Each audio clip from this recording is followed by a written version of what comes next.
100% बच्चों के लिए नहीं हो सकता है। तो मैं उसको यहाँ से थोड़ा अकाउंटेबिलिटी से हटा रहा हूँ कि स्कूल इंटर्नशिप जॉब देने का जरिया है, ये नहीं, यहाँ संभव नहीं है, क्योंकि वो गवर्नमेंट स्कूल में भेजा जाता है। अब वहाँ की बात हम 2 तरह से करते हैं, पहले साल और दूसरे साल में। जब पहले साल में बच्चों को भेजा जाता है, तो वो जो पहले साल में बच्चों को जब हम भेजते हैं, तो हमको समझना होगा कि स्कूल इंटर्नशिप में जब बच्चा पहले महीने में जाता है, फर्स्ट ईयर में जाता है, तो बच्चों को क्या करना पड़ता है? वो एक्चुअल में ऑब्जर्वेशन है। क्या है वो? ऑब्जर्वेशन। ऑब्जर्वेशन का मतलब क्या होता है, आप खुद समझते होंगे।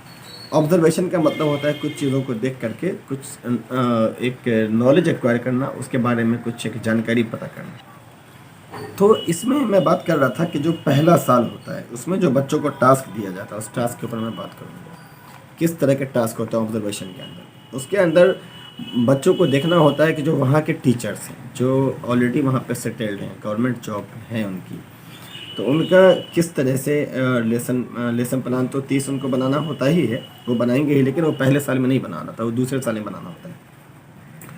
उन्हें देखना पड़ता है कि स्कूल डायरी बच्चे कैसे मेंटेन करते हैं, टीचर कैसे चेकआउट करते हैं उसका। जैसे कि आप अगर केवी में जाएंगे, केंद्रीय विद्यालयों के अंदर देखेंगे, तो वहाँ ऐसा है। तो बच्चों का आने जाने का सिस्टम क्या है, अटेंडेंस रजिस्टर में रिकॉर्ड कैसे बनाया जाए, स्कूल की जो फाइल्स है, स्कूल का जो रिकॉर्ड है, जो मॉर्निंग की असेंबली है, वो कैसे हो। इस आधार पर यानी कि स्कूल का अटेंडेंस बनाना, मेंटेनेंस ये पूरा करना, उसके लिए 5 नंबर निहित होता है। और स्कूल का रिकॉर्ड वगैरह जो होता है, बहुत तरह की फाइल होती है, उसके लिए 5 नंबर दिया जाता है। क्लासरूम का जो ऑब्जर्वेशन होता है, वो 1 हफ्ते का वो करते हैं, उसके लिए 5 नंबर उनको हम देते हैं।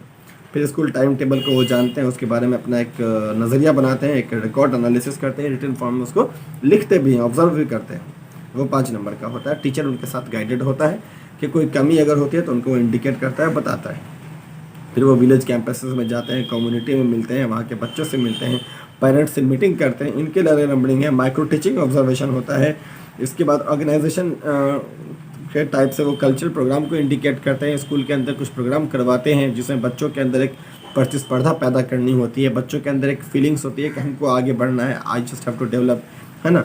कुछ चीज़ों में जिसमें वो कमी है उसको आगे कैसे बढ़ाए। एक्शन रिसर्च वर्क होता है, वो कि कुछ ऐसा रिसर्च वर्क करें जिसको वो एक एक्टिविटी के बेस्ड पे वो करके देख सके, है ना। उसके बाद वो TLM बनाते हैं। TLM क्या होता है? टीचिंग लर्निंग मटेरियल, मतलब TLM बना करके बच्चों को पढ़ाने का एक सिस्टम होता है, वो सेकंड ईयर में ये सब चीज़ें आती हैं। और फाइनली इस तरीके से टोटल 250 नंबर का उनका स्कूल इंटर्नशिप का जो इंटरनल एसेट है, इंटरनल प्रोग्राम है, वो डेवलप होता है, वो उसको करना। तो अब तक जो हमने चीज़ें जानी हैं कि 2 वर्ष वाले बीएड कोर्स में पहले साल में 1 महीना यानी कि 28 दिन यानी कि 4 हफ्ते के लिए बच्चों को भेजा जाता है, जहां वो टीचर्स की एक्टिविटी, उनकी क्रियाकलाप, उनके पढ़ाने का तरीका उनको वॉच करते हैं, उसको ऑब्जर्व करते हैं। अगर उनको नहीं भी पता हो, उसके पहले हम उन्हें कॉलेज में तैयार करते हैं उस तरीके से कि वो जान सके कि माइक्रो टीचिंग क्या है, चीज़ों को बताते हैं। 5 मिनट का क्लास लेकर के उनको दिखाते हैं, उनको लेना होता है, वो एक चीज़ों को अलग अलग स्किल को जा करके वो देखते हैं। उसके बाद जब वो स्कूल में जाते हैं, टीचर को पढ़ाते हुए देखते हैं, उनके पैटर्न को देखते हैं, तो उनमें जो कमी उनको लगती है उसको वो ऑब्जर्व करते हैं, लिखते हैं। 4 टीचर अगर बोर्ड स्किल यूज़ कर रहा है, 4 टीचर अगर एक्सप्लेनेशन कर रहा है, 4 टीचर किसी एक चीज़ को बता रहा है, तो चारों के बीच का जो विभेदीकरण है, एक फ़र्क है, एक अंतर है, वो स्पष्ट होता है। उसमें एक किसी को ज़्यादा, एक किसी को उससे भी ज़्यादा, एक किसी को उससे भी कम, एक तरह से मार्किंग सिस्टम उनके माइंड में एक एनालिसिस होता है, ऑटोमेटिकली होता है। भले वो उसको जनरेट कर पाने लायक फर्स्ट ईयर में भले ना हो, लेकिन कुछ चीज़ों का ज्ञान उनको यथासंभव हो जाता है। ये पहले साल में वो करते हैं। जब दूसरे साल में उनको हम भेजते हैं तो वो क्या करते हैं? तो दूसरे साल में क्या होता है कि उनको 4 महीने के अंदर यानी कि पूरे 16 वीक का प्रोग्राम होता है, और उसके अंदर उनको 30 और 30-60 लेसन प्लान बनाना पड़ता है, अलग अलग दोनों विषय के ऊपर, दोनों पेडागोजी पेपर के ऊपर। तो वो जो कंक्रीट सॉल्यूशन होता है वो उनका पिछले साल का प्रैक्टिकल जो उनको ऑब्जर्वेशन हुआ था, उसके बाद जब वो कॉलेज को लौटते हैं और उसके बाद जब उनके बारे में उससे एक जानकारी उनको हो जाती है, पहले ऑलरेडी प्रैक्टिसेस होती हैं, उसके बाद भेजा जाता है, वहाँ देखते हैं, उसको फॉलो अप करते हैं, उसके बाद जो कमी रहती है तो वो टीचर से डिस्कशन करते हैं, और उसके बाद हम उनसे लेसन प्लान बनवाते हैं कुछ, है ना। और उसके बाद तब जा कर के वो परफेक्ट होकर के वो जब 60 लेसन प्लान तैयार करते हैं, डे 1 जैसे आज पढ़ाया तो उन्होंने तैयार किया, चेकआउट होता है, कमी होती है, उसमें ऑब्जर्व किया जाता है, टीचर उसके अंदर कमेंट लिखते हैं, उनका फीडबैक लिखते हैं, तो उससे उनको लगता है अच्छा ये आज गलती रही, फिर आप इसको दूर करो, फिर उसको दूर करो, धीरे धीरे मान के चले। अगर हम, मेरा अपना एक समझाने के लिए मैं आपको बोल रहा हूँ कि अगर 30 लेसन प्लान में से 10 लेसन प्लान अगर एक एक स्किल को जानने में बर्बाद भी हो गया तो बाकी के 20 लेसन प्लान सक्सेसफुल होंगे, धीरे धीरे डेवलप करेंगे। तो फाइनली बच्चा इस लायक हो जाता है कि लेसन प्लान का कंसेप्ट उसके माइंड में एकदम उतर जाता है, चीज़ों को वो समझ जाते हैं, स्कूल का मैनेजमेंट वो जान जाते हैं, स्कूल कैसे मैनेज करना है, कैसे स्कूल का संचालन करना है, एक सफल स्कूल संचालन। अगर गवर्नमेंट जॉब ना भी हो तो कल के डेट में वो अपना स्कूल, अपना विद्यालय खोल करके अपने आप को सफल शिक्षक, एक सफल भूमिका में अपने आप को देख सकते हैं। तो ये बहुत बड़ी चीज़ हमको वहाँ से उन बच्चों को प्रोवाइड करने का रास्ता मिलता है, बच्चों को सीखने का भी रास्ता मिलता है। हम बात करते हैं सिलेबस के ऊपर। अभी जो हमारा सिस्टम है ऑफ एजुकेशन है वो बीएड के अंदर, वो जैसा कि मैंने आपको कहा कि 2 वर्ष क्या हो गया तो चीज़ें बदली हैं, तो 2 वर्ष का जो होगा तो चीज़ें कैसे बदली, that should be the question. तो इसका मैं आंसर आपको दूं कि अभी हमारे यहाँ का जो कोर्स है बीएड का, उसको हमने 2 कैटेगरी में किया है। पहला तो कैटेगरी ये किया है कि फर्स्ट ईयर और सेकेंड ईयर में बांट दिया, सिंपल है, ये तो कोई सभी में होता है। बीए भी करते हैं तो 3 साल में बटा होता है, first year, second year, third year. आप इंटरमीडिएट करते हैं तो फर्स्ट ईयर, सेकेंड ईयर, तो वो कोई बड़ा इश्यू नहीं, वो आप जान रहे हैं, सबके लिए ये चीज़ें जानी हुई हैं। बात हम करते हैं इससे हट करके, जो पहले साल में हम बात करें तो उनका पहले साल में जो टोटल कोर्स है वो course 1, course 2, course 3, course 4, course 5, course 6 और कोर्स 7A। जी हाँ, 7 और A मैं ऐड कर रहा हूँ, मैं बताऊँगा क्यों।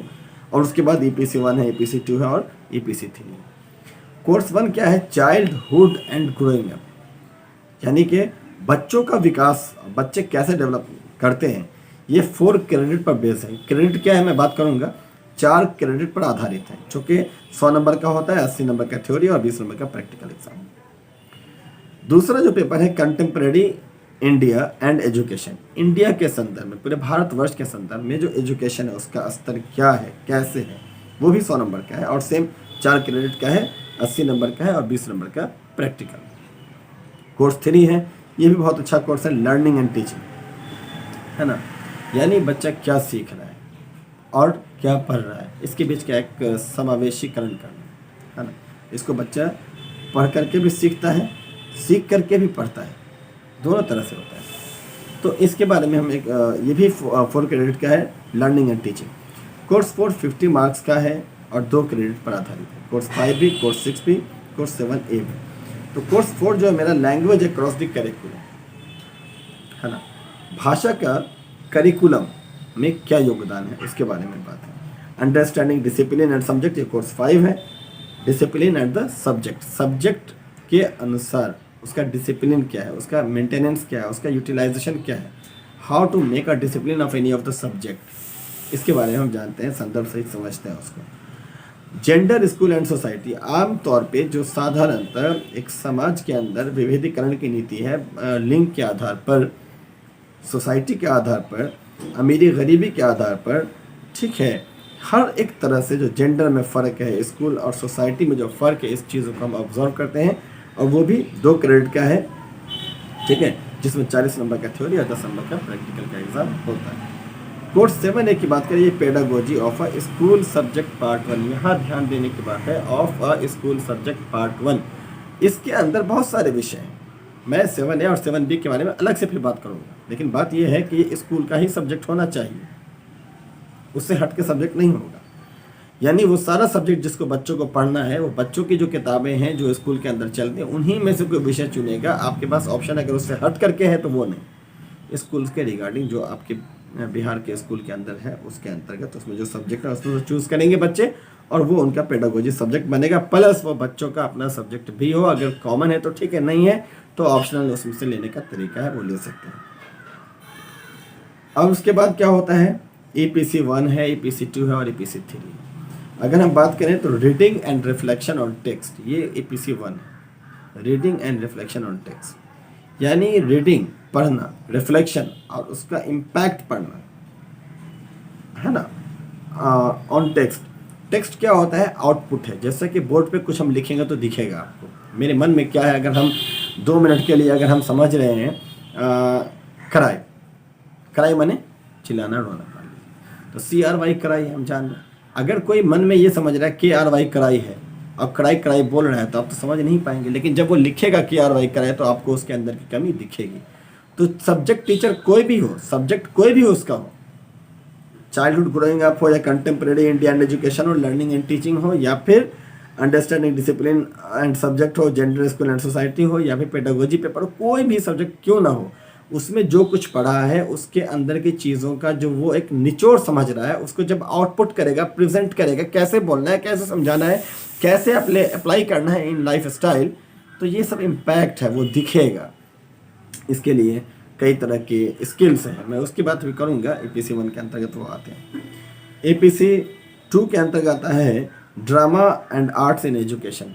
आर्ट्स और ड्रामा जो है ये एजुकेशन का बहुत अहम हिस्सा है। जो बहुत ही ज़्यादा पढ़े लिखे लोग नहीं हैं, मैच्योर लोग नहीं हैं, जो कम है या लेमैन है, जो कम पढ़े लिखे लोग हैं, वो बहुत सारी चीज़ों को सोसाइटी के अंदर फिल्मों से सीखते हैं, मीडिया से सीखते हैं, सोशल मीडिया से सीखते हैं। तो उनके लिए ड्रामा एंड आर्ट्स का शामिल करना एजुकेशन में बहुत ही अच्छी चीज़ है, ताकि उससे उनको बहुत कुछ नॉलेज मिलेगा। ड्रामा और ड्रामा एंड आर्ट के ज़रिए बहुत सारी चीज़ों को हम डिस्प्ले पे लाते हैं, स्टेज के ज़रिए भी लाते हैं, फिल्मों के ज़रिए भी लाते हैं, है ना। जैसे कि आप जानते होंगे कि जितनी भी मूवी होती है उसको 2 कैटेगरी में रखा जाता है। एक तो आपका सिंपल सी बात है जो हैप्पी एंडिंग होता है, उसके आधार पर उसको हम इंडिकेट करते हैं, है ना। और दूसरा क्या होता है जिसका हैप्पी एंडिंग नहीं है, सैड विथ एंडिंग है, एंडिंग उसका सैडनेस पे होता है। तो इस तरीके से हम उन को 2 हिस्सों में बांटते हैं। तो ये जो एक सिस्टम है जो एक नॉलेज को डिस्ट्रीब्यूट करके स्टेज के ज़रिए से एक फील्ड वर्क में लाता है, आम लोगों की ज़िंदगी में लाता है, कॉमन लोगों के पास लाता है ना। तो ये बहुत अहम चीज़ है। इसलिए ड्रामा और आर्ट का एजुकेशन में बहुत गहरा संबंध है। इसको हम 2 तरह से स्टडी करते हैं। जब सिलेबस के अंदर जाते हैं तो education in art, education in drama, ये भी पढ़ना होता है। Art and drama in education, दोनों तरीके से पढ़ते हैं। उसके बाद तीसरा है क्रिटिकल अंडरस्टैंडिंग ऑफ ICT, यानी कि ICT information communication and technology का दौर है आज। ICT का दौर है आज दुनिया का कोई भी एक विषय, कोई भी एक सब्जेक्ट, कुछ भी ऐसा नहीं है जो कंप्यूटर से पढ़े है। एक दुकानदार बिजनेस करे तो भी, एक खेल हो, एक प्लेयर हो तो भी, एक टीचर हो, एक स्टूडेंट हो तो भी, और एक रिसर्चर हो तो भी, एक साइंटिस्ट हो तो भी, हर किसी के लिए कहीं ना कहीं जो इन्फॉर्मेशन है, जो सूचना है, उसके डिफरेंट स्तर है, उसके बारे में एक बातचीत करना ज़रूरी है। और उसको समझने के लिए ये ICT बहुत ही ज़रूरी है, जिसमें कम से कम हम इसको विशिष्ट रूप पे यहाँ पर B.Ed पर फोकस करके बात करेंगे कि B.Ed के लिए क्या अनिवार्य है ICT को लेकर के, वो जानेंगे। और सबसे पहली बात ये समझ लें कि EPC 1 और 2 और 3 जो कोड किया गया, ये EPC क्या है? इन्हांस करना, टू इम्प्रूव, बढ़ा देना। प्रोफेशनल यानी वैसी योग्यता जो आपको एक भीड़ से अलग करती हो। एक भीड़ के अंदर जो सारे लोग जान रहे हैं, आप उनसे हट के जान रहे हैं, उनसे ज़्यादा जान रहे हैं, एक ऐसा फीलिंग हो जाए आपको भी और सामने वाले के अंदर भी। तो इन्हांस करती है प्रोफेशनल कैपेसिटी।